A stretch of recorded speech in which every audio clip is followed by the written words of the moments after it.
जिस क्षण महर्षि मार्कंडेय एक बालक के मुख में समा गए, उसी क्षण उन्होंने समझ लिया कि प्रलय वास्तव में अंत नहीं बल्कि ईश्वर की लीला है। यह घटना श्रीमद्भागवत पुराण के 12 स्कंध में वर्णित है। कथा उस समय की है जब महाप्रलय आ चुका था। न पृथ्वी थी, न आकाश था, न दिशा थी, न समय था। चारों ओर केवल अथाह जल और सन्नाटा था। उस विनाश में भी एक आर्षि जीवित थे, महर्षि मार्कंडेय। जल में भटकते हुए उन्होंने दूर एक अद्भुत दृश्य देखा। अनंत जल के बीच एक वट वृक्ष का पत्ता तैर रहा था और उस पत्ते पर एक दिव्य बालक शांति से लेटा हुआ था। बालक का शरीर नीले मेघ के समान था, मुख पर अलौकिक मुस्कान थी और वह अपनी उंगली चूस रहा था, मानो प्रलय उसका कुछ भी न बिगाड़ सके। जहाँ पूरी सृष्टि लय हो चुकी थी, वहाँ यह बालक सुरक्षित कैसे था? यही प्रश्न मार्कंडेय के हृदय को व्याकुल कर रहा था।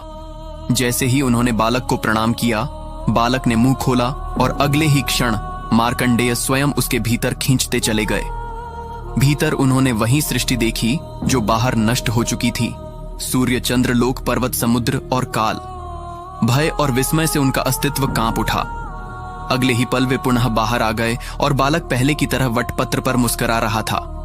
तब बालक ने कहा, सृष्टि मुझसे उत्पन्न होती है, मुझ में स्थित रहती है और मुझ में ही लीन हो जाती है।